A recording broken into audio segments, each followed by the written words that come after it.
ఈనాటి సందేశం యొక్క శీర్షిక మగసిరి కలిగిన ప్రార్థన. మగసిరి కలిగిన ప్రార్థన. యాకోబు యొక్క ప్రార్థనలు మనము ధ్యానం చేస్తున్నాం. పరిశుద్ధుల ప్రార్థనలు అనే శీర్షికలో అబ్రహాము, మోషే ప్రార్థనలు ధ్యానం చేసిన పిమ్మట ఈ పూట మన ధ్యానానికి పరిశుద్ధాత్మ దేవుడిచ్చిన మాట మగసిరి కలిగిన ప్రార్థన. ఆమేన్. ఎబ్బోకు రేవులో యాకోబు చేసిన ప్రార్థనల గురించి హోషేతో దేవుడు మాట్లాడుతూ పరిశుద్ధాత్మ దేవుడు బయలుపరిచిన అద్భుతమైన సత్యం ఏమిటంటే, అతడు మగసిరి కలిగి దేవునితో పోరాడు, దూతతో పోరాడి జయముందాడని చెప్పాడు. ఎలాగూ పోరాడితే మగసిరిని పేరు పెట్టాడంటే ఎట్లనగా, అతడు కన్నీరు విడుచు ఆయన్ని బ్రతిమాలు కొనెను అని వాక్యములో ఉన్నది. అంటే ఒక వ్యక్తి మోకాళ్ళ మీద పడి కన్నీరు గారుస్తూ దేవుడు కనికరించే వరకు, జవాబిచ్చే వరకు, అతని కోరికను సిద్ధింపజేసి ఆలోచన యావత్తును నెరవేర్చే వరకు ప్రార్థన మానకుండా, మోకాలు దిగకుండా, కన్నీరు ఆగని ఒక తీవ్రమైన ప్రార్థన, విజ్ఞాపనలు, యాచనలు చేస్తే దానికి బైబిల్ ఏం పేరు పెట్టిందంటే మగసిరి కలిగిన ప్రార్థన. గట్టిగానండి హల్లెలూయా. ఈ లోక సంబంధంగా మనం చూసినట్లయితే దేవుని బిడ్డలారా,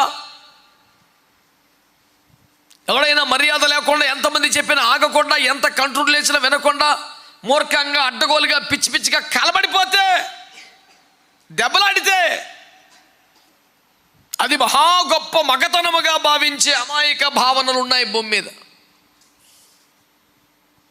అవతల వాడు కొంచెం సంయమనం పాటించి, సాత్వికము కలిగి, దీన మనసు కలిగి, ఓర్చుకొని, తగ్గించుకొని, ఎందుకులే గొడవలు, సమాధానం ముఖ్యం కాదంటే, నువ్వు అస్సలు మొగ్గడవైతే రారా అని వీడు రెచ్చగొట్టే ప్రయత్నం చేయటమే చాలా గొప్పగా భావించబడుతుంది భూమి మీద. అబ్బా చూడరా రోషం, చూడరా ఏ పందెం కోడి పుంజుకోలేనంత కోపం ఇంటి దగ్గర ఉంది అని వాడిని గురించి చాలా గొప్పగా భావించే పరిస్థితులు ఈ లోకం మీద ఉన్నాయి.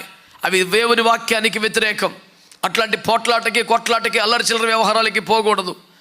వ్యక్తిగత జీవితంలో ఎవడైనా మన మీద దాడి చేసినా, నిందించినా, హింసించినా, చెడ్డగా మాట్లాడినా మౌనంగా భరించాలి, సహించాలి, తల ఉంచుకోవాలి. దూషింపబడి బదులు దూషించకూడదు, శ్రమ పెట్టబడి బెదిరించకూడదు. న్యాయముగా తీర్పు తీర్చు తండ్రి చేతికి అప్పగించాలి. ఇది బైబిల్లో మనకున్న విధానం. కానీ అలా కొట్లాట్లకు వెళ్తే, దెబ్బలాట్లకు వెళ్తే, వాద ప్రతివాలు చేస్తే, సవాళ్ళు విసిరితే, తొడగొడితే, మీసం మేలేస్తే అది కాదు మగసిరితనం క్రైస్తవ జీవితానికి, ఆధ్యాత్మికతకు. ఒకడు మోకాళ్ళ మీద పడి కన్నీరు గార్చి దేవుని బ్రతిమాలుకొని ప్రార్థన చేసి ప్రభు దర్శించే వరకు, ప్రభు కృప చూపే వరకు, ప్రభు జవాబిచ్చే వరకు, ప్రభు కార్యమిచ్చే వరకు మానక రేయింబవులు కన్నీటి ప్రార్థనలు చేస్తూ బ్రతికితే దాని పేరు మగసిరి కలిగిన ప్రార్థన జీవితం అని వాక్యం తెలియజేస్తుంది. దేవునికి స్తోత్రం చెప్పారా? హల్లెలూయా. కనుక దేవుని బిడ్డలారా, యాకోబు ప్రార్థన మగసిరి కలిగిన ప్రార్థన, దమ్మున్న ప్రార్థన, శక్తివంతమైన ప్రార్థన, చాలా బలమైన ప్రార్థన, సవాలు కలిగిన ప్రార్థన, ఎవరికైనా రోషం పుట్టించే ప్రార్థన.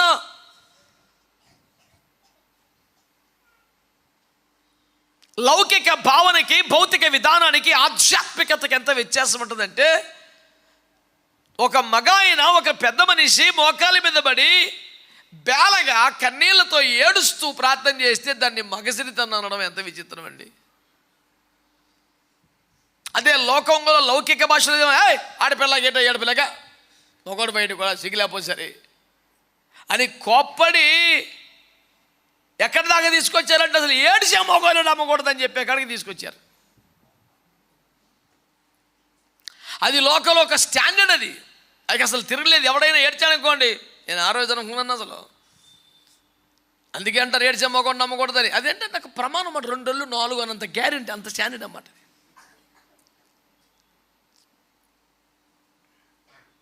మరి పర్వతములే యెహోవా సన్నిధిని మైనం వలె కరిగిపోతాయని దేవుని వాక్యం తెలియజేస్తుంది. వాడు నిజంగానే కొండ లాంటి వాడే, బండ హృదయం లాంటి వాడే, మొండోడైనా సరే దేవుని సన్నిధిలో, దేవుని సన్నిధి బలముగా దిగి వచ్చినప్పుడు ఆయన ఊపిరి విరువగా పర్వతములు కరిగిపోతున్నట్లే వాడి గుండె కరిగితే, రాహాబు గుండె కరిగినట్టుగా పాపపు గుండె, బండ, మొండి హృదయం కరిగితే పశ్చాత్తాపం రాదా?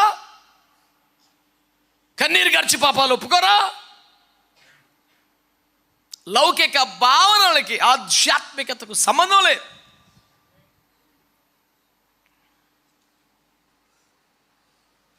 ఈ లోకంలో కొన్ని వింత వింతవి కనబడతాయి. బాగా ఎక్కువ తింటే వాడికి ప్రైజ్ మనీ ఇచ్చే తిండిపోతు పోటీలు ఉన్నాయి. మరి ఆత్మీయంగా అది ఏమన్నా గొప్ప సంగతిగా ఉంటుందా? 100 కోడిగుడ్లు తినేసండి మనం ఉడకబెట్టిని.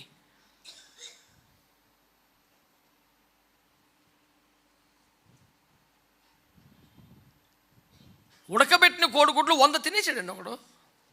ప్రైజ్ మనీ కోసం అన్నాడు. ప్రైజ్ మనీ కోసం అయినా నీ కెపాసిటీ అర్థం అవట్లా. నీకున్న ఆర్థిక పరిస్థితులు ఇబ్బందులు 10,000 వస్తాయంటే ఇంట్లో ఉపయోగించుకుందాన్ని కొన్ని కష్టాల్లో ఉన్నామండి. అందుకే అంటే కరెక్టే, నువ్వు చెప్పిన రీజన్స్ అన్నీ సూపరు. నీకు ఇచ్చిన 10,000తో నువ్వు పాడు పని చేయలేదు, ఇంట్లోకి ఏదో వస్తువు కొన్నావు, నువ్వు మంచివాడివే. కానీ నీ కెపాసిటీ ఏంటి అసలు? గ్లాసు పెట్టి బిందె నీళ్ళు పోతే గ్లాసుల్లో బిందె నీళ్ళు పట్టవు కదా. పట్టి అంటే నీ కెపాసిటీ ఏంటి? అది గ్లాస్ కాదు, బిందె. వాడిని ఏం మెచ్చుకుంటాం? వాడు వేగంగా పరిగెత్తాడంటే మెచ్చుకుంటే బాగానే ఉంటుంది, కొంచెం బరువు పైకి ఎత్తాడంటే మెచ్చుకుంటే బాగానే ఉంది. కానీ తెగ తినేస్తే మెచ్చుకోవడం ఏంటి?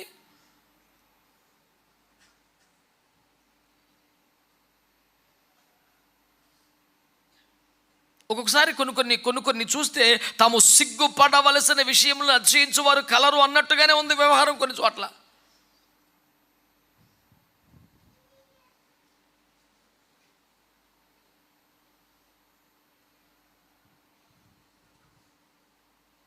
ఒక 70 సంవత్సరాల వృద్ధులానికి సంబంధించి మొన్న ఒక స్పెషల్ స్టోరీ ప్రజెంట్ చేశారు యూట్యూబ్లో. ఆమె గురించి మెచ్చుకునే మెచ్చుకోల్లో ఒకటి, ఈ రోజుకి తను లిప్స్టిక్ లేకుండా బయటికి రాదంట. ఆమె మెచ్చుకునే మెచ్చుకోల్లో అదొక point. Even at the age of 70 years she won't come out even without lipstick. Such a beautiful lady. ఇప్పుడు మెచ్చుకోవాలంటే ఇప్పుడు దానికి చప్పట్లు తాళాలు పల్లెల మీద గరిటలతో కొట్టాలి. ఇప్పుడు దానికి అంత హడావుడి చేస్తున్నాడు.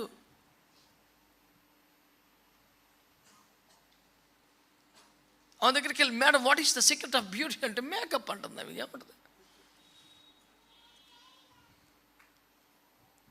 There is no other secret than makeup. Secret లేదు, పోలేదు, మేకప్ వేసుకుంటామే అని చెప్తుంది. అమ్మా మీ సౌందర్య రహస్యం ఏమిటంటే ఏమి లేదని రోజు మేకప్ వేసుకోవడమే. సగం టైం దానికి పోతుంది. నా పిల్లలందరూ నాకు సౌందర్య పిపాసను గ్రహించి సహకరించబట్టి ఇన్నేళ్ళు వేసుకోగలుగుతున్నాను మేకప్ అని. దానికి ఒక కిరీటమా, దానికి అవార్డా? ఆ వయసులో కాలంలో మెలికలు పడిపోయేలాగా వంకర నడుతుంది పెద్ద మనిషి. For the sake of prize money. దేవుని బిడ్డలారా, ఈ లోక సంబంధమైన వ్యవహారాలకి ఆత్మీయ సంగతులకి పొంతన కుదరదాన్ని సెట్ అవ్వదు. దేవుడు మెచ్చుకునేదాన్ని లోకం చికాగ్గా మాట్లాడితే, లోకంలో దేవుడు అసహించుకునే వాటిని ప్రపంచంతో ఘనంగా భావించే పరిస్థితి ఉంటుంది. లోకం తీరే మనం పాటిద్దామా? లోకం పోకల్లో కొట్టుకుపోదామా? లోక రివాజులు మనం మెయింటైన్ చేద్దామా? ఆ వైఖరి వ్యవహారం మనం అనుసరించవలసిందేనా? బైబిల్ గ్రంథంలో ప్రార్థన పరుల్ని, శిలువ యోధులందరూ మీరు చూస్తే కన్నీటి ప్రార్థన యోధులందరూ మ్యాక్సిమం పురుషులే ఉంటారు. ఇప్పుడు సంఘంలో మ్యాక్సిమం పురుషులందరూ మా ఆడవాళ్ళు బాగా ప్రార్థన చేస్తారని చెప్పే వాళ్ళే ఉంటారు. మరి నువ్వు అంటే నేను కూడా చేస్తాను కానండి, అయ్యి బాబాయ్ అలా ఇది ఖాళీ ఉండదు. ఎన్ని గంటలని సెల్ ఫోన్తో గడపగలరు, ఎన్ని గంటలని న్యూస్ పేపర్ ఏంటంటే అని సత్యవేద గ్రంథమా అంత ధ్యానించేస్తా, ఒక్క అక్షరం వదిలిపెట్టవు. పేజీ పేజీ పేజీ పేజీ గంటల కొద్దీ చదివేసి నవిలేసి. స్పోర్ట్స్ పేజీ నాన్ స్టాప్గా చూసేవాడు. సచిన్ టెండూల్కర్ ఎప్పుడు రిటైర్డ్ అయ్యాడంటే చెప్పడీడు. ఏదో చదువుతాం ఏంటి, మనకేం తెలుసు. మరి ఎందుకంత ధ్యానించేస్తున్నావరా? ఏముండదు, నాಳೆ చూస్తే సోదే బొమ్మలు చూసుకోవటమే. ఈ రోజున ఒక మంచి సంగతిని మీ దృష్టికి తీసుకొస్తున్నాను. లోకము దృష్టిలో ఏది విలువైనదో ఏది గొప్పదో మనకు సంబంధం లేదు, అసలు పట్టించుకోకూడదు.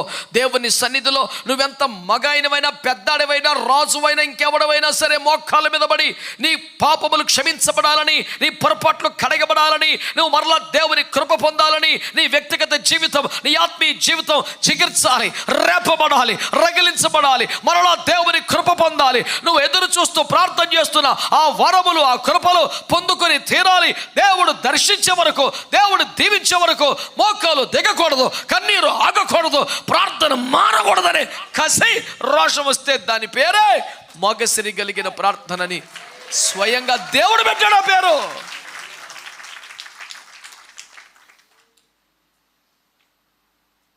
కన్నీటి ప్రార్థన అనుభవాలు మనం కలిగి ఉండాలి. ఒక పెద్ద ఆయన అంటాడు, పాస్టర్ గారే చెప్పుకుంటాక మళ్ళీని, ఈ రోజుల్లో కన్నీటి ప్రార్థన చేసి ఎవడండి బాబు అంటాడు. నేను సింపుల్గా ప్రార్థన చేసిన ప్రభా పరిస్థితికి ఏదైనా కల్పించిన ఆయన, ఒక భయంకరమైన శ్రమో, కష్టమో, బాధో, దుఃఖం వచ్చిందనుకోండి, ఈ రోజుల్లో ఏడకూడదని అవుతాడా? అదొక very important, one of the very very useful important emotion in the life. మానవ జీవితంలో అత్యంత ప్రయోజనకరమైన, అవసరమైనటువంటి భావోద్వేగం అది. ఈ రోజు ఏడ్చేవాడు ఎవడంటే ఇదేంటిది అంటే, ఒక స్టేట్మెంట్కి తల, తోక, బుద్ధి, లాజిక్, రీజనింగ్ ఏముండదు, ఒట్టి సోది వాగటం అలవాటు, వాగుతాడు అంతే. ఈ రోజులు ఆ రోజులు ఏంట్రా, నీకేదైనా జ్వరం, రోగం వస్తే, నీకు ప్రియమైన వారు సత్తే అందరూ అల్లాడిపోతుంటే, కొడుకో కూతురు హాస్పిటల్లో బట్టి అసలు డాక్టర్లు చెప్పలేమంటే ఎందుకు టన్నుల కొద్దీ దుఃఖం పొంకొచ్చేస్తుంది, గేలల కొద్దీ కన్నీరు వచ్చేస్తుంది. ఎందుకు రాదు? అవసరము, సమస్య, పరిస్థితి హృదయం ద్రవిస్తుంది కదా. మరి ఈ రోజుల్లో అంటే మరి పరిశుద్ధులు కన్నీరు కాచిన రోజులని మహాపాపిష్టి రోజులు, ఇవి మహాశుద్ధ సూరమైన పరిశుద్ధ రోజులా? ఏం మాట్లాడుతున్నావరా బాబు నువ్వు అసలు? అయినా ఏదైనా అదేమన్నా ఫ్యాషన్ అవుట్డేటెడ్ అయిపోవడానికి, అప్డేట్ అవ్వటానికి?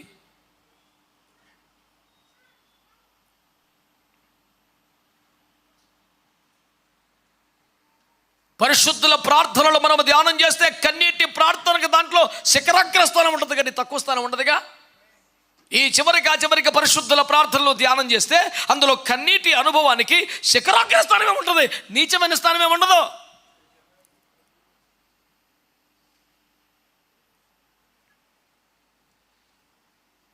ఇజ్రాయేల్ ప్రజలు మూల్గిల్లారు, మొర్ర పెట్టారు, ప్రలాపించారు, మహారోదనం చేశారు.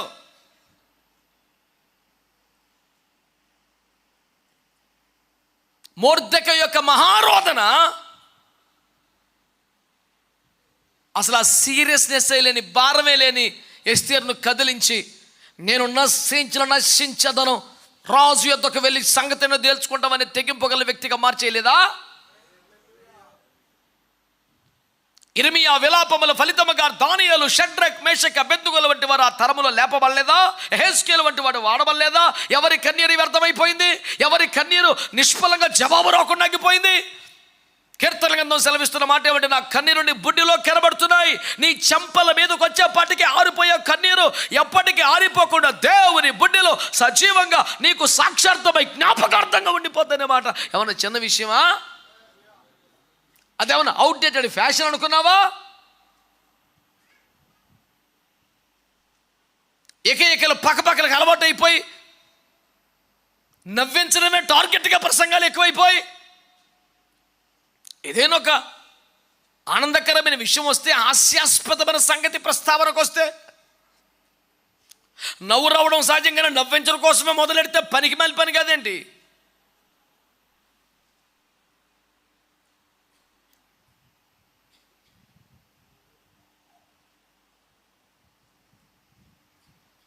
ఒక మహా గొప్ప దైవజనుడు, నా పేరు గుర్తులేదు నాకు, ఒక మహా గొప్ప దైవజనుడు అన్నాడు, నీ ప్రసంగంలో జనం నవ్వితే నిన్ను మరలా పిలుస్తారు, కానీ నీ ప్రసంగంలో జనం ఏడిస్తే మరి పరిశుద్ధులైపోతాడు అన్నాడట. ఎంత కోట్లు కోట్లు కోట్ల రూపాయల మాట అది. సాధారణ నేను ₹1,00,00,000 మాట అంటాను, కానీ ఇది ₹1,00,00,000 మాట కాదు. ఎంత లోతైన భావగర్భితమైన మాట అండి అది. నీ ప్రసంగంలో జనం బాగా నవ్వితే నువ్వు మరలా పిలువబడతావు, కానీ నీ ప్రసంగంలో జనం బాగా ఏడిస్తే వాళ్ళు పరిశుద్ధులైపోతారు అన్నాడు. ఏ ప్రసంగికుడికైనా వాక్యోపదేశకుడికైనా ఇంతకు మించిన టార్గెట్ ఏముంటుంది, ఇంతకు మించిన ఫలితం ఏముంటుంది? ఒక వ్యక్తి పాపాన్ని వదిలి పరిశుద్ధుల్లోకి రాగలిగితే అంతకన్నా భాగ్యం ఏంటి, అంతకన్నా అభిలషించవలసిన విషయం ఇంకేముంటుంది భూమి మీద? కొంతమంది దైవజనుల పేర్లు చెప్తే వెంటనే వచ్చి అయ్య బాబు బాగా నవ్వించేస్తాడండి బాబు, చచ్చిపోతాను బాబు నవ్వలేక, అయ్య బాబు మన కోటంకెళ్ళి కడుపు నొప్పి వచ్చేంది, అది తలుచుకొని ఇప్పుడు కడుపు నొప్పి తెచ్చేసుకుంటాడు అవసరమైతే. చెప్పడానికి సిగ్గు కానీ తప్పటం లేదు. మనకు బాధ సిగ్గు అనిపించినా వాళ్ళకి సిగ్గు వస్తుందేమోనని, బుద్ధి వస్తుందేమోనని తెగించి చెప్తున్నాను. ఒక ప్రముఖ ప్రసంగికుడి గురించి మొన్న విజయవాడలో ఒక మాట వస్తే సభలో జరిగేట కదా, ఏమందులేనా అదొక క్రిస్టియన్ జబర్దస్త్. ఎంత పెద్ద మాట అది, ఏంట్రా అంటే ఎన్ని 2-3 అర్థాలు వచ్చే మాటలు, పనికి మాలిన మాటలు, వెకిలి నవ్వులే కదన్నా. ప్రసంగం అంతా అలాగే ఉంటుంది. అసలు ఆ పోలిక, ఆ పేరు పిక్చర్ చేసింది నాకు. మరి ఏంట్రా నువ్వు అనేది నిజమా? నువ్వు ఎన్ని వినవేమో నీకు తెలీదు, చిరాకు వచ్చేస్తుంది మాకు. సుప్రసిద్ధ, ప్రఖ్యాత, బేబత్స, ఇన్నున్న ఈ పేర్లు ఆయనకి ముందు.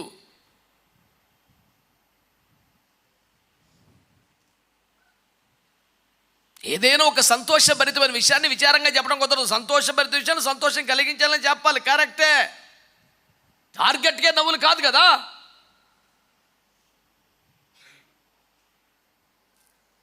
నవ్వడం తప్పు కాదు, నవ్వించాలి అనుకోవడం తప్పే. నీ టార్గెట్ అది కాదు అసలు.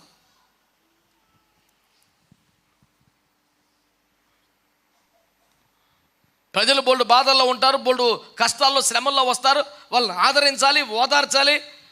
ఉపదేశం పేరు మీద భయపెట్టేయకూడదు, ఉపదేశం పేరు మీద భయపెట్టకూడదు, కానీ ఉపదేశం పేరు మీద నవ్వించవచ్చు.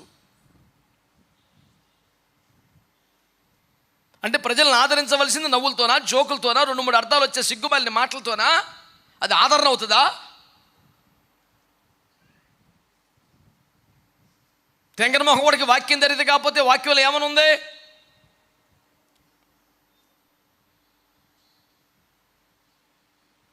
ఆర్భాటముతోనూ ప్రధాన దుశబ్దముతోనూ ప్రభు దిగి వచ్చును. క్రీస్తు నందు నిద్రించిన మొదలు లేచిన తర్వాత మనం వెళ్ళిపోతాం. కాగా మనము సదాకాలము ప్రభుతో కూడా ఉంటకు మేఘమున్న మీద కొనిపోబడదము. కాగా ఈ మాటల చేత మీరు ఒకరినొకరు ఆదరించుకోమని చెప్పాడు. ఆదరించవలసింది రాకడతో, ఆదరించవలసింది ఎత్తబట్టంతో, ఆదరించవలసింది మహిమ గల సంగతులతో. పనికి మళ్ళీ చెత్త వాగి ప్రజలు బాధల్లో ఉన్నారు, నేను జోకులేసి ఆదరించాలని చెప్పడానికి సిగ్గట్లేదని అడుగుతున్నాను నేను.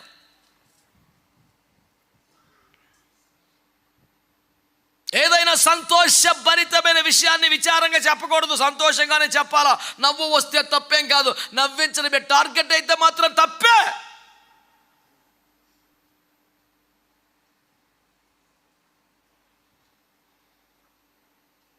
ఆదరించాలంటే కుళ్ళు జోకులు వేయాలా, ఆదరించాలంటే సిగ్గుపడే మాటలు మాట్లాడాలా. ఆ పనికి మనలో వాడిన భాష నేను వాళ్ళలేను. కానీ ఒక ఆయన చెప్తాడు, దేవుడు వివాహం ఎందుకు పెట్టాడంటే ఆదాము బాధ చూడలేక వివాహం పెట్టాడు. వీడికి ఎట్ట కనపడిందిరా బాధ, నీ కళ్ళేము కలరా. ఆదాము పరిపూర్ణతలో ఉన్నాడు వివాహం చేసే సమయానికి. దేవునిలాగా ఆలోచించే, దేవుని స్థాయి కలిగిన వాడా అనిపించే అంత పరిపూర్ణతలో ఉన్నాడు. అతని గాఢనిద్ర కలిగేసి ఒక ఎముకను తీసి స్త్రీ తయారు చేస్తే చూస్తూనే నా ఎముకల్లో ఎముక, మాంసంలో మాంసాన్ని గుర్తుపట్టాడంటే ఏం ప్రత్యక్షత అది? ఎవరయ్యా అని దేవుని అడగలా, చూస్తూనే నా ఎముక, నా మాంసం అన్నాడండి. ఎంత జ్ఞానం, ఎంత ప్రత్యక్షత, ఆత్మలో చూడగలిగిన స్థాయి. ఆత్మలో చూస్తూ దైవికంగా మాట్లాడుతున్న మనిషిని గురించి లోకంలో శరీర సంబంధంగా చెత్త చూసి మాట్లాడుతున్నాడు.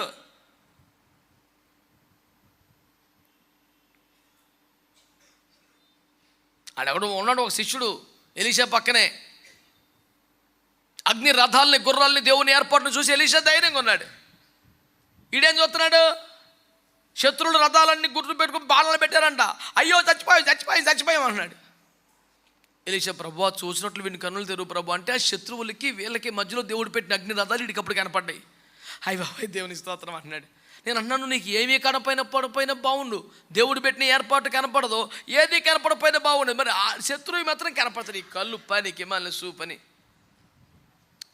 నువ్వు బొత్తిగా గుడ్డోడు అయితే బాగుండేది కదా. నీకు దేవుడు పెట్టిన అగ్నిరథాలు గుర్రాలు కనపడిపోతేనే బాధ. అంటే ఆడి మట్టి కనపడుతున్నాయి శత్రువు ఏర్పాట్లు, శత్రువు కార్యాలు, శత్రువు కదలేకలు. నీ సూపు కాదేమో సూపురా, దిక్కుమాలి సూపు కాకపోతేనే. నీ కొరకు దేవుడు ఏమి ఏర్పాటు చేసాడో, ఏమి సిద్ధపరిచాడో అవేం కనపడవు. నీ కొరకు సింహాసనం ఉంది, నీ కొరకు కిరీటం ఉంది, నీ కొరకు అధిక మహిమ ఉంది, నీ కొరకు నిశ్చలమైన రాజ్యం ఉంది, ఒక నివాసం ఉంది. నీకోసం ఇక ఈ కుక్కలు పందులు కాదు, నీకోసం.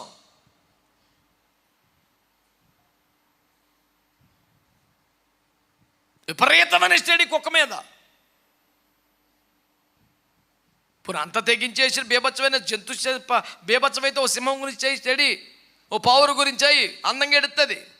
కుక్క మీద పంది మీద స్టడీ అంటారు బాబు, ఇంట్రెస్ట్ మండిపోను.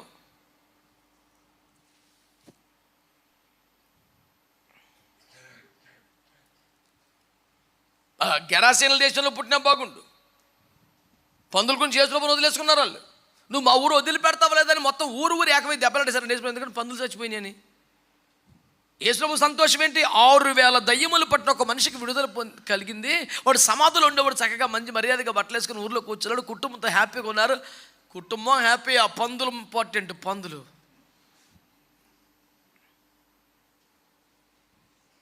ఇక్కడ పేరు రాసి కింద గెరాసీనులు రాత్రి వదిలిపోతుంది కదా, పందులు బ్యాచ్ కదా.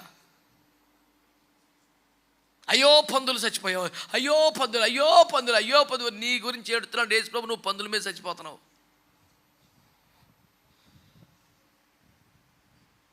దేవుని దృష్టికి విలువ గల వాటి మీదే మన మనసు ఉండాలా.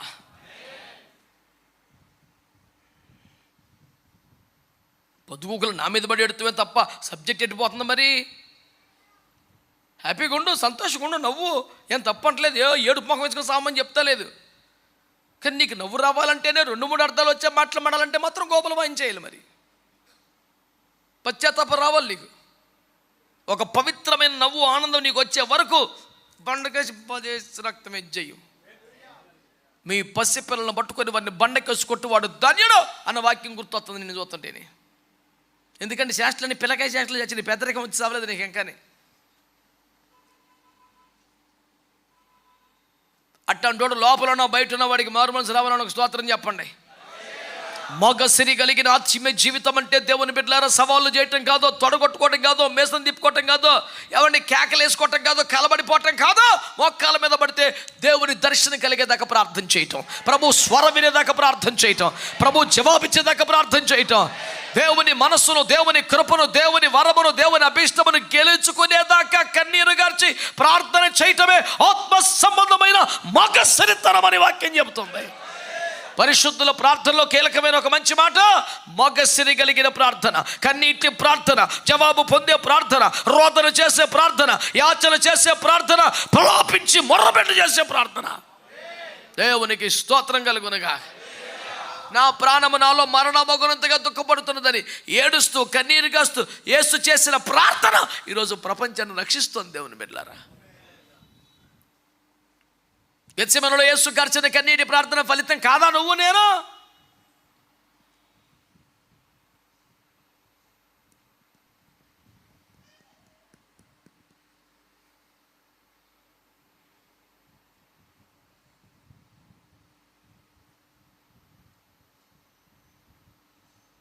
కష్టాలు వచ్చాక బతుకు శాపంగా మారాక ఏడవటంలో తెలివి ఉందా? లేకపోతే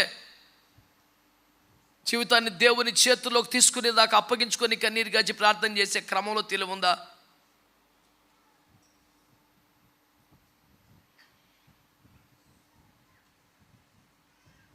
యాకోబు ప్రార్థన మగసిరి కలిగిన ప్రార్థన దేవుడే సర్టిఫికెట్ ఇచ్చాడు, దేవుడు మెచ్చుకున్నాడు.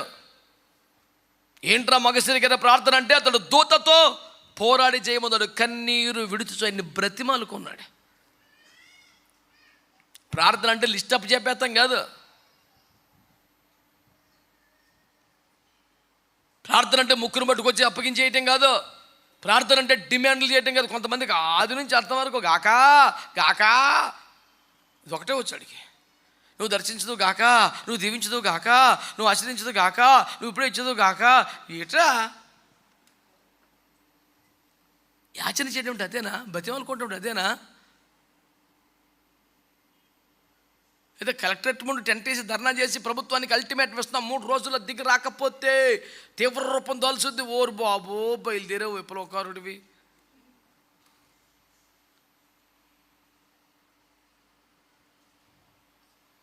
ఇప్పుడైనా మనఃపూర్వకంగా కన్నీరు విడుస్తూ దేవుని యొద్దకు తిరిగి రండి, మిమ్మల్ని ఆశీర్వదిస్తానని చెప్తే ఇప్పటికే టైం వేస్ట్ చేసావు, లోక స్నేహం చేసావు, పాపిష్టి పనులు చేసావు, బలహీనమైన కార్యాలు చేసావు, దేవునికి అవమానం తెచ్చావు, సాతాన్ని సంతోషపెట్టావు. ఇప్పుడైనా దేవుని వైపు తిరుగు. పనికి మళ్ళీ స్నేహాలు మానాయి, తాగుబోతుల స్నేహాలు మానాయి, అలర్చల స్నేహాలు మానాయి, అలర్చకుండా ఆటపాటలు మానాయి. ఇప్పటికైనా మారుమనసిపోతే దేవుని దగ్గరికి మనఃపూర్వకంగా కన్నీరు విడుస్తూ తిరిగి రారా అంటే రోషం తగ్గిపోయి, సిగ్గు చచ్చిపోయి, విలువ కోల్పోతున్న బతుకులు అలవాటైపోయి, అందుకే బెత్తేస్తా కోరి దగ్గర పడి ఉన్న మన మీద వేసుకోబడిన అసలు నీకు స్వస్థపడుందని చెప్పురా. బాగుపడాలందా లేదా నీకు? అందుకే కదండి వచ్చాం 18 from 38 చెప్ప. అలవాటైపోయిన బతుకుని ఇది దరిద్రపు జీవితానికి అలవాటైపోయింది. నీ బాగుపడాలందా చెప్పు నాకు. అవును ప్రభు అనే మొక్కను ఒట్టుకొత్తలేదు. అడిగి 100 లాజిక్లు రీజనింగ్లు పనికి మాలిన బాగుడు తప్ప ఆన్సర్ తిన్నంగా ఎడితే ఎప్పుడో పని అయిపోను. మంచాన్ని పడిపోయినా 38 సంవత్సరాలుగా మంచానికి అంకితం అయిపోయినా నోరు కుదురుతాలేదు దానికి. ఇంకని నాకు ఎవరు లేరు, నన్ను ఎవరు చూస్తలేదు. ఎవడు చూడాలి, నిందుకు చూడాలి నిన్ను. జన్మకు అదొక డిమాండ్ ఒక్కొక్కడికి. మాకు ఎవరో సాయం చేయరండి, ఎవరికి పట్టింది. చేస్తే స్తోత్రం, చేయకపోతే స్తోత్రం, అంతే. ఒక పాస్టర్ గారే మొన్న నాకు చెప్పాడు, అన్న అసలు ఎంత యథార్థంగా నమ్మకంగా చేసిన సంఘస్థులు అసలు సహకరించట్లేదన్న. ఎవరు కూడా కలపరు. ఆదివారం కూడా చర్చి నేను ఎంత రుచుకుంటానన్న, ఎవరు రారన్న. అయ్యో నాన్న చాలా ఘోరంగా నేను కొన్ని ప్రశ్నలు అడుగుతానన్న. అడుగానే చర్చి తొడడం అవమానమా అన్న. ఆశీర్వాదం. మరి ఎందుకు ఎడుతున్నావురా? ఎందుకు ఎడుతున్నావు అన్నానా? నేను వాళ్ళకి సపోర్ట్, అసలు వాళ్ళు ఎవరో నాకు తెలియదు, వాళ్ళని సపోర్ట్ చేస్తాను. సన్నాసి మాటలు మాట్లాడతావు.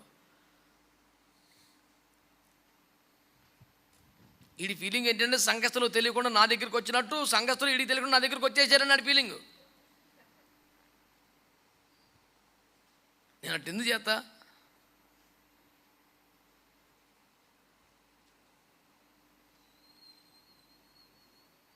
మంచి అఫీషియల్ ఉద్యోగం చేసుకో, కాలు మీద కాలు వేసుకొని కాలర్ మర్చిపోకుండా వైట్ కాలర్ జాబ్ చేసుకో. నీకు ఈ సౌవంతి ఎందుకు అసలు? ఏదో ఆదరిస్తావు అనుకుంటే ఇలా మాట ఆదరించనా? అయితే చెప్తాను నేను. ఆదరణ మొక్కలు కూడా ఉన్నాయి, కృపా కిరణాలు కూడా ఉన్నాయి. చెప్పాను అడిగి. అందరూ తలకో రూపాయి అయితే, అందరూ తలకో చెయ్యి అయితే అది మోసే సేవ, అది కూడా చాలా గొప్ప సేవ. కానీ ఎవడో 1 రూపాయి అయిపోయినా వాడ పూర్తి చేస్తాను నోవొక సేవ, నీది నోవొక రేంజ్ అసలు అన్నాను. అని నిజంగానే మాట్లాడుతున్నావా? నిజమే కదా. నేను ఆడికి కనిపెట్టాను స్టోరీ కొత్తతోటి. నిజం కాకపోతే ఎవడు 10 రూపాయలు సంద అయిపోయినా ఇక్కడ పుల్ల అక్కడ పెట్టపోయినా ఓడ కట్టి పూర్తి చేశాడు నోవహు తర్వాత ఈ భూమి మీద నువ్వేరా. ఆ రేంజ్ నీకుందని దేవుడు నీకు ఎవరికి సహారం ఇవ్వలేదా? అసలు నీకెంత సహకారం, నువ్వు నోవహరా అంటే వాడు ఎట్టోగిపోతున్నాడు. అది కరెక్టే. నీకు వాక్యం తిన్నగా చదువుతూ రాక, నీకు చెప్పిన వాళ్ళు లేక. భూమి బైబిల్ నిండా మోసేలో ఉన్నారా? నోవహు కూడా ఉన్నాడుగా. చాలే ఒక మోసే అనుకున్నాడు, ఈ తరంలో నోవహు లేడు అనుకున్నాడు, నిన్ను సెలెక్ట్ చేసుకున్నాడు. నేను చెప్తుంటే బాగుంటుంది కానీ చాలా కష్టం ఉంటుంది. కష్టమే రా. సుఖమని ఎవడు చెప్పాడు సేవ? నువ్వు ఏ పరిశుద్ధ దగ్గరికైనా వెళ్ళు, వాళ్ళ దగ్గర అన్ని అనుభవాలు ఇలాంటివే ఉంటాయి. ఎవడు రెడీమేడ్ సేవకుడు? ఇయ్యాలు వచ్చారు ఉప్మా పాస్టర్లో 5 రూపాయలు ప్యాకెట్ కొని వెన్నీళ్ళు పోతే ఉప్మా అయిపోద్ది. రాత్రి దర్శనం వద్దు, పొద్దున్న సంచి, ఆ తెల్లారి మైకు. ప్రభు బిడ్డలారా మనం చూసినట్లయితే అంటాడు. ఏం చూడడం, చిరాకు వచ్చేస్తే మన ఒక సభలో నేను కలబడిపోయానండి. ఏమి చెప్పడం మాట్లాడితే పిల్లరా మనం చూసినట్లయితే అటు నువ్వు ఏడు చూసావు చెప్పురా. ఫస్ట్ గడుకోసారి చూసినట్లయితే ఏటే నువ్వేంటి, ఏ ప్రత్యక్షత మాకు చూపించావు, ఏ దర్శనం వివరించావు. మాట్లాడితే పిల్లరా మనం చూసినట్లయితే ఏటి, నీ బ్లాంక్ ఫేస్ చూసి వెలిసిపోతున్నాం మేము. ప్రత్యక్షత పొందలేదు, దేవుడి దగ్గర మాట పొందుకోలేదు, వర్తమానం పొందుకోలేదు, ప్రార్థన చేసుకోలేదు, వచ్చి మన మీద పడిపోతున్నాడని అర్థమైపోయి భరింతనం.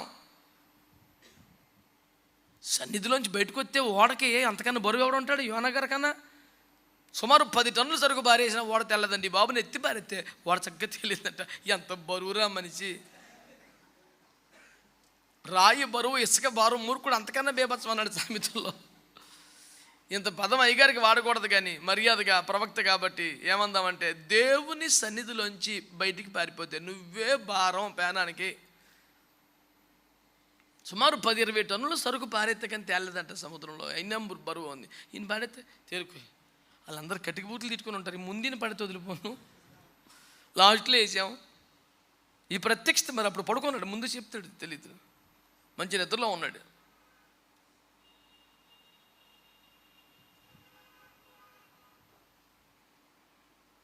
స్టీల్ ప్లాంట్లో స్పిరిట్ గారి ఇంట్లో ఆ రూమ్లో ఉన్నప్పుడు ఒకసారి ఒక పోలీసు నేను మంచి నిద్రలో ఉన్నాను, పట్టపక్కలు వచ్చాడు.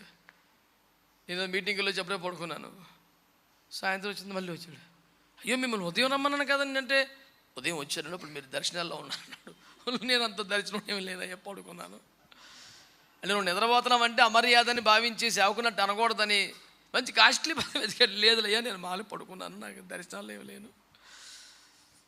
అదేలేండి, అంటే మర్యాద అన్నమాట. నేను వచ్చాను నిద్రపోతున్నామంటే బాగోదని. నేను వచ్చానండి, మీరు దర్శనాల్లో ఉన్నారను.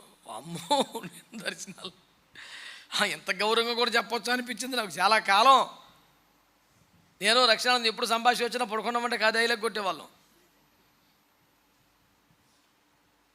అయ్యి బాబాయ్ ఏం లేదండి బాబు, నేను దర్శనాలు లేవు, వాళ్ళు ఊరికి నేను పాలిసిపోయి పడుకున్నాను, మీరు పిలవలసిందంటే వచ్చి చూశానండి, మీరు మంచి దర్శనాలు ఉన్నారు. దేవుడి స్తోత్రం. మా పిల్లలు అప్పుడప్పుడు పట్టపక్కలు పడుకుని పోతారు, వాళ్ళకేం దర్శనాలు రావు, కానీ మనకు భయంకర దర్శనం కనబడుతుంది. ఇక అందుకని ఇన్స్పెక్షన్ చేసే ధైర్యం కూడా చేతలేదు. ప్రభా నువ్వే కాపాడు తండ్రి.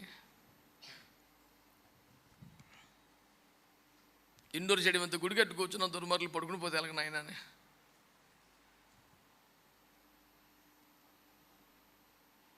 అందుకని ఎవరికి నచ్చిన ఫ్యాన్ ఆడు వేసుకొని పడుకునే ఫెసిలిటీ తగ్గించడానికి రాకాశ్ ఫ్యాన్లు 2 తెచ్చిపెట్టి పారేసాం. దేవునికి స్తోత్రం. ఎన్ని చేసినా గున్నాడు ఎట్ట పడుకుంటున్నారా, ఈ పిల్లలు అంత ఎత్తుకుందంటే నా పట్టు నాకు తెలిసి అన్నాడు అంటున్నట్టు. ఇప్పుడు వీళ్ళకి ఎన్ని చేసినా వీళ్ళ ఉపాయం వీళ్ళకి ఉంటుంది. చచ్చి అట్లాంటి ఏమి లేవని సోత్రం చెప్పరారు, సైలెంట్గా ఉంటారు. ఒకడు వీడు అప్పుడే వృద్ధుడైపోయాడు, ఎరా అరే రే రే రే రే రే బోల్డ్ భవిష్యత్తు ఉందిరా. దేవునికి స్తోత్రాలు చెప్పండి. హల్లెలూయా. ప్రియులారా, నా పాయింట్ ఏంటి? పరిశుద్ధుల ప్రార్థనలో మగ సిరి కలిగిన ప్రార్థనను దేవుడు ప్రస్తావించాడు. దేవుడే ఆ పేరు పెట్టాడు. ఒక మగ మనిషి ఇంటికి పెద్ద అయినా అందరినీ తలకోచోటకు పంపి మోకాలేసి కన్నీరు గాచి ప్రార్థన చేసి దేవుని బతిమాలుకుంటే పెట్టిన పేరు అదే. దేవునికి స్తోత్రం కలుగునుగా. ఇంత ఏడిచావు, ఇంత గోల పెట్టావు, ఇంత ప్రార్థన చేసావు, కాళ్ళు తట్టుకున్నావు, భజనాలు లేదు, వదిలిపెట్టండి వదులుతలేదు, కొట్టే కాలు ఇరిగిపోతే కూడా వదిలిపెట్టలేదు. ఏంటి అసలు ఏం కావాలి నీకు? 32:26 ఏం చెప్పాడు? నీకేం కావాలి చెప్పు. నీవు నన్ను ఆశీర్వదించితేనే కానీ నేను నిన్ను స్తోత్రం చెప్పండి. ఏమండి, పొట్టడితే దేవుడు వెళ్ళలేకపోతావు, నన్ను వెళ్ళనివరా, నన్ను పోనివరా అని దేవుడు బతివాళ్ళు. నేను పోనేవను, నేను వదలను అసలు. నన్ను ఏంటారు ఏం చేసలా?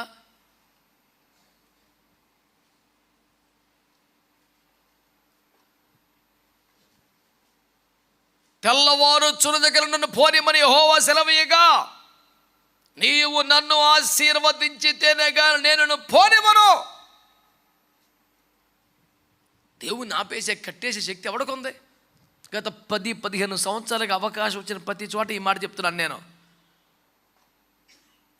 మరణం కానీ, సమాధి కానీ, పాతాళం కానీ, మరణ వేదనలు కానీ, రోమా ప్రభుత్వం కానీ, బండరాయి కానీ, వాళ్ళు పెట్టిన సంఖ్యలు కానీ, పెట్టిన బెటాలు కానీ ఎవడు యేసును ఆపలేకపోయాయి. కానీ ఒక వ్యక్తి కన్నీటి ప్రార్థన యేసును ఆపేసింది. కొట్టో గట్టిగా దేవునికి స్తోత్రం కలుగునుగా. ఆమెన్. హల్లెలూయా. మరణం ఆపలేకపోయింది, రోమ ప్రభుత్వం ఆపలేకపోయింది, సంఖ్యలు ఆపకపోయింది, బండరాయి ఆపలేకపోయింది, కానీ ఒక భక్తుడు కన్నీటి ప్రార్థన దేవుని ఆపేసింది. ఆమేన్. కన్నీటి ప్రార్థన కొన్ని శక్తి ఎంత అనుకున్నావు? దేవుడు అన్నాడు, నేను పోనీరే, టైం అయిపోతుందా, మరి వెళ్ళాలంటే మీరు ఆశ్రయించాలండి, ఆశ్రయించకపోతే నేను పోనేమనో. ఊరు నాయన ఏంది ఇది, ఎంత శక్తి ఉంది కన్నీటి ప్రార్థనకి. దరిద్రం ఏంటంటే నీ నోటికి ఎన్నన్న పదాలు వస్తాయి కానీ కన్నీటి వస్తలేదు. వచ్చిన సావది ఏ అనవసరమైన ఓగుడంతా మానేసి కాళ్ళ మీద పడిపోయి కన్నీరు గార్చేస్తే అసలు గొడవ ఉండదు, మొత్తం కూటం సక్సెస్ అయిపోద్ది. నీకు అది రాదు.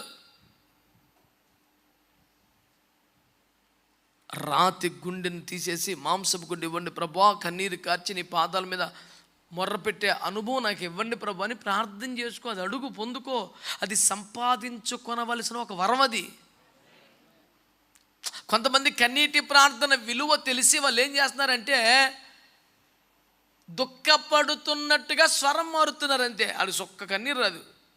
ప్రభాని కనుకరించి ప్రభా కాపాడు అని చూస్తా నేను వెళ్ళి ఎండిపోయి ఉంటుంది.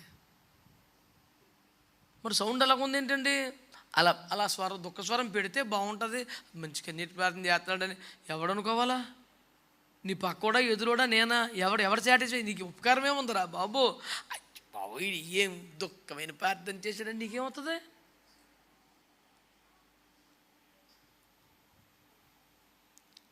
అసలు ఈ వేషం యేసులోపుకి నచ్చదు కదా. కడుపులో దుఃఖం ఉంటే దుఃఖమే రావాలి, సంతోషం ఉంటే సంతోషమే రావాలి. అంతేకాని ప్రార్థనలో ప్రార్థన అనగానే మొన్న ఒక చోటకి వెళ్ళాను, వాళ్ళకి ఇంకా అసలు ఇంకో సెలవు లేదు, ఇక నాన్ స్టాప్. అందరం లేచినబడి కొద్దిసేపు దేవుని ఆరాధన చేసుకుందాం, స్తుతిద్దాం, దేవుని మహింపడదాం, దేవుని కార్యములు ఆనందిద్దాం, దేవుని కృపను బట్టి కొనియాడదాం, రక్షణను బట్టి ఆనందం చేద్దాం అని నేను చెప్తే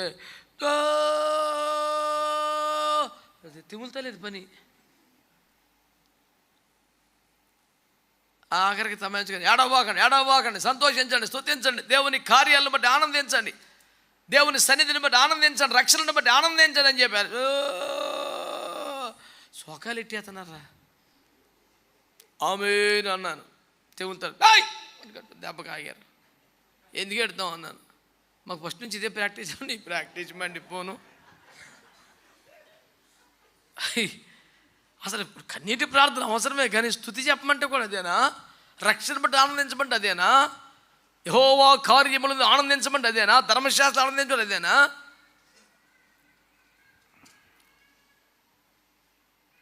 ప్రతి చిన్న అవసరతకి కన్నీటి పెట్టుకునే పసిపాప కూడా అమ్మను నన్ను చూడగానే అవుతుంది కదా. ఇది ఎక్కడ కూడా వరా?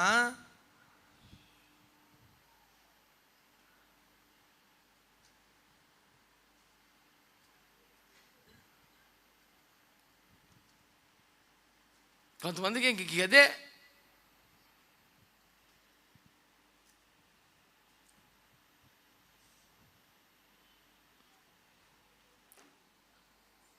దేవుడు కనికరించే వరకు, జవాబిచ్చే వరకు, ఆశీర్వదించే వరకు కన్నీటి గచ్చి ప్రార్థన చేసిన అనుభవంలో ఏమడిగాడినా దేవుణ్ణి నన్ను ఆశీర్వదించమన్నాడు. ఆశీర్వదించమని అతని మనసులో ఏంటో దేని కొరకు అతను కన్నీరు కార్చాడు. ఒక 3 మాటలు జ్ఞాపకం చేసుకుని మనం ముగిద్దాం ప్రియులారా. ఆదికాండం 32వ అధ్యాయం 11. నా సహోదరుడైన ఏశావు చేతి నుండి దయచేసి నన్ను తప్పించుము, అతడు వచ్చి పిల్లలతో తల్లిని నన్ను చంపునేమో అని అతనికి భయపడుచున్నాను. నన్ను ఆశీర్వదించు అంటే ఏంట ఏడుపు? ఏం కావాలి నీకు?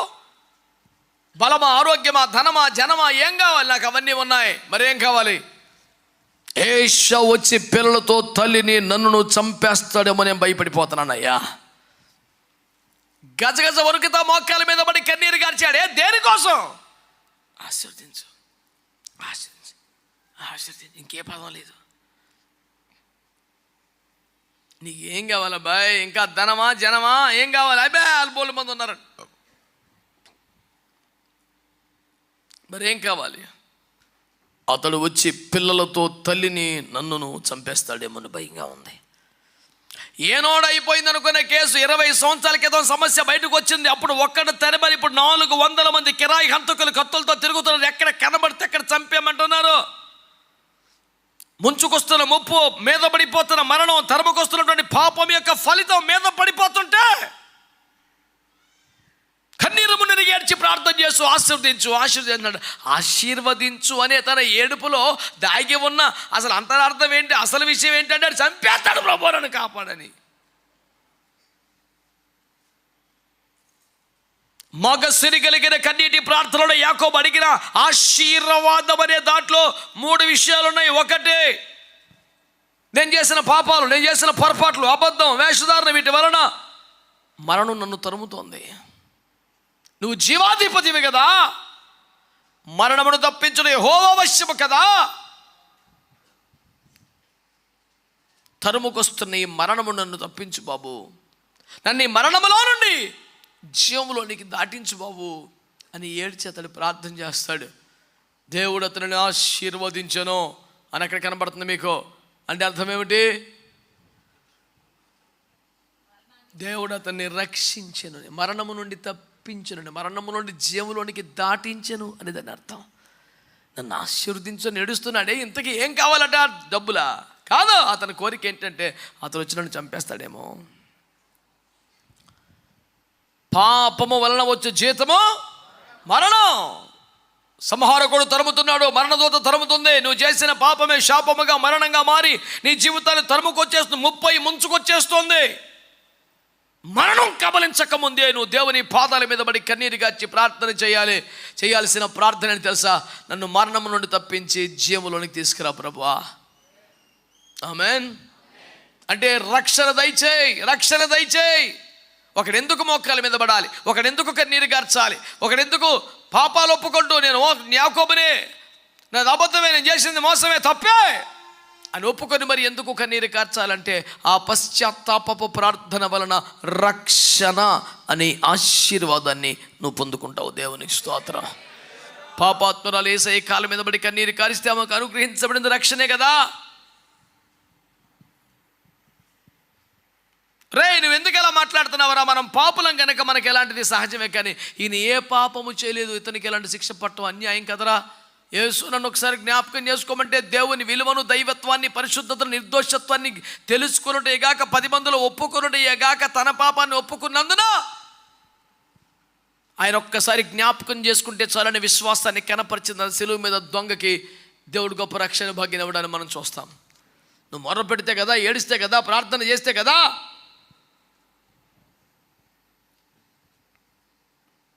కన్నీళ్లతో ప్రార్థన చేశాడు, ఆశీర్వాదం ఇవ్వమన్నాడు. ఏమిటి అతను కోరుకునే ఆశీర్వాదం? మరణములో నుండి జీవంలోనికి దాటించమని ఆశీర్వాదం. ఈ రోజున రక్షణ పొందావా? మారు మనసు పొందావా? బాప్తిస్మాన్ని పొందావా? నేను అడిగిన 5 బిడ్డలు బాప్తిస్మాన్ని పొంది మళ్ళీ సంఘంలో చేర్చబడ్డారు. ఒకవేళ ఇంకా వాయిదాలు వేస్తున్నావేమో, ఇంకా తర్వాత చూద్దాం అనుకున్నావేమో. ప్రభునితో మాట్లాడుతున్న సమయం ఇది. మరణములో నుండి జీవములోనికి దాటడమే గొప్ప ఆశీర్వాదం అని ప్రభు వాక్యాన్ని బట్టి నేను మీకు జ్ఞాపకం చేస్తున్నాను. 2వ మాట కూడా చూడండి పిల్లారా. ఆదికాండము 27వ అధ్యాయము 1 పేజీ వెనక్కి సరిపోద్ది అంతే, నువ్వే తిప్పలు పడక్కర్లా. 28వ వచనం చదవండి. ఆకాశపు మంచును, భూసారమును, విస్తారమైన ధాన్యమును, ద్రాక్ష రసమును దేవుడు నీకు అనుగ్రహించుగాక. ఆమేన్. చెప్పరా గట్టిగా.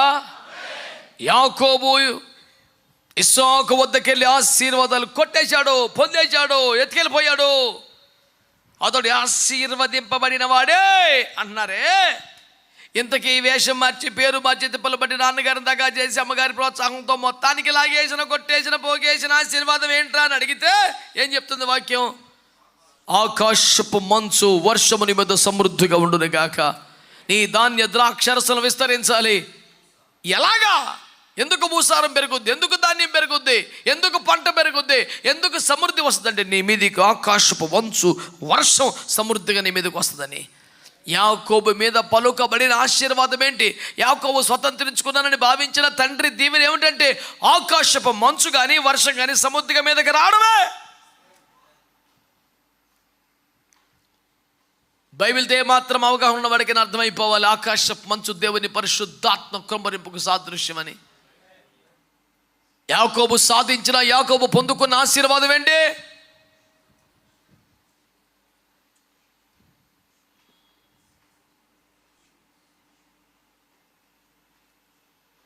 ఒకటి రక్షణ, రెండు పరిశుద్ధాత్మ అభిషేకం, ఆకాశపు మంచు వర్షం. నా కుమారుని సువాసన యెహోవా దీవించిన వాని సువాసన వలె ఉన్నది. ధాన్య ద్రాక్షారసములు విస్తరించినట్టుగా భూసారం అధికమైపోయింది. ఎందుకంతగా అధికమైపోయిందంటే ఆకాశపు మంచు వర్షం సమృద్ధిగా పడుతుంది. ఎక్కడ దేవుని ఆత్మ కుమరింపు సమృద్ధిగా ఉంటుందో అక్కడ భూసారం పెరుగుద్ది, అక్కడ ధాన్య ద్రాక్షారసములు విస్తరిస్తాయి. అది కుటుంబ జీవితం, వ్యక్తిగత జీవితమైన సేవ, పొలమైన పరిశుద్ధాత్మ కృమ్మరింపు ఉన్నప్పుడే విస్తరణ ఉంటుంది, అభివృద్ధి ఉంటుంది, సమృద్ధి ఉంటుందని జ్ఞాపకం చేస్తున్నాను. నన్ను ఆశీర్వదించు అంటూ ప్రార్థన చేశాడే, ఆ ప్రార్థనలో దాగి ఉన్న 3 విషయాలు. ఒకటి రక్షణ, రెండవది అభిషేకం, పరిశుద్ధాత్మ నింపుదల. మూడవ దేవుని బిడ్డారా, దినవృత్తాంతముల మొదటి గ్రంథము, దినవృత్తాంతాల మొదటి గ్రంథం 5వ అధ్యాయం 2వ వచనం. యూదా తన సహోదరుల కంటే హెచ్చినవాడాయను, అతని నుండి ప్రముఖుడు బయలువెడలను. స్తోత్రం చెప్పండి. యూదా తన సహోదరుల కంటే హెచ్చిన వాడైపోయాడు. యాకోబును కలిగిన కుమారుల్లో జ్యేష్ఠ కుమారుడు యూదా కాదు, మొదటోడు కాదు, కనీసం 2వ వాడు 3వ వాడు కాదు. కానీ మత్తయి సువార్త 1వ అధ్యాయం చదివితే వాక్యం చెప్తుంది, యాకోబు యూదాను అతని వారిని. జ్యేష్ఠుల జాబితాలో, జ్యేష్ఠత్వ గీతలో తండ్రి తర్వాత వరుసలోకి యూదా వచ్చేశాడు. ఏమిటో విశేషం అని అడిగితే, though he was not first Born to Jacob, but he came up and stood on that line. ఎలా జరిగింది ఇదంతా? వాక్యం చెబుతుంది, అతనిలో నుండి ప్రముఖుడు బయటకు వచ్చాడు. ఆమేన్. జ్యేష్ఠత్వం అంటే ఏంటి? కేవలం పెద్దరికమా? జ్యేష్ఠత్వం అంటే పోస్టా? జ్యేష్ఠత్వం అంటే ఆస్తులు ఎక్కువ వాటారా? జ్యేష్ఠత్వం అంటే ఏదన్నా పంచాయతీలో నాన్నగారి తరపున నిలబడి మరి మా ఇంటి పేరు ఆ తరపున నేనే అది గొప్ప కోసం చెప్పుకునే హడావుడి కాదు. జ్యేష్ఠత్వం అంటే తెలుసా? ప్రముఖుని లోకానికి చూపించే మహా గొప్ప భాగ్యం. దేవునికి స్తోత్రం చెప్పండి. హల్లెలూయా. ఇప్పటికే మీకు అర్థమవ్వాలి, యూదాలో నుంచి లోకములోనికి వచ్చిన ఆ యొక్క ప్రముఖుడు ప్రభు యేసు క్రీస్తు వారిని గుర్తుపట్టు చేసి. కానీ యూదా బెత్లెహేమా, నువ్వు యూదా ప్రధానంలో ఎంత మంత్రము అల్పమైన దానవు కావు, నీ ప్రజలను ఏలువాడు నీలో నుండి వచ్చును. దేవునికి స్తోత్రం కలుగునుగాక. యూదాలో నుంచి వచ్చిన ప్రముఖుడు ఎవరు? ప్రభు యేసు క్రీస్తు వారే. ఆయన మాట్లాడుతున్న జ్యేష్ఠత్వం అంటే ఇంట్లో పెద్దరికం కాదు, జ్యేష్ఠత్వం అంటే ఆస్తిలో ఎక్కువ వాట కాదు, జ్యేష్ఠత్వం అంటే పంచాయతీలోకి వెళ్ళి మా ఇంటి తరపున నేను పెద్ద మనిషిని చెప్పుకోవడం కోసం కాదు. జ్యేష్ఠత్వం అంటే ప్రముఖుడైన యేసు క్రీస్తుని లోకానికి చూపించే మహోన్నతమైన లక్షణం. ఆమేన్. అతడు మగసిరి కలిగి పోరాడాడు, రాత్రంతా పెరుగులాడాడు, కంటికి దారిగా ప్రార్థన చేశాడు. ఏమడిగాడు? ఆశీర్వాదం. దేవుడేమి ఇచ్చాడు? ఆశీర్వాదం. యాకోబు అడిగిన దేవుడు ఇచ్చిన ఆశీర్వాదంలో ఏమున్నాయి? రక్షణ ఉంది, పరిశుద్ధాత్మ అభిషేకం ఉంది. యేసును తన బ్రతుకు ద్వారా, సాక్ష్యం ద్వారా, సేవ ద్వారా లోకానికి చూపించగలిగిన ప్రముఖుడిని, యేసును లోకానికి పరిచయం చేయగలిగిన, ఇతరులకు యేసును రక్షకుడిగా అందించగలిగిన ఒక జ్యేష్ఠత్వం మన దగ్గర ఉంది. ఈరోజు నా దేవుని వాక్యం ద్వారా ప్రభునితో మాట్లాడతాడు. పరిశుద్ధుల ప్రార్థనలో భాగంగా యాకోబు ప్రార్థన చూస్తున్నాం. దాని పేరు మగసిరి కలిగిన ప్రార్థన దేవుడే పెట్టాడు. ఆ మగసిరి కలిగిన ప్రార్థన యొక్క ఫలితం ఆశీర్వాదం. ఆ ఆశీర్వాదంలో 3 ముఖ్య విషయాలు ఉన్నాయి.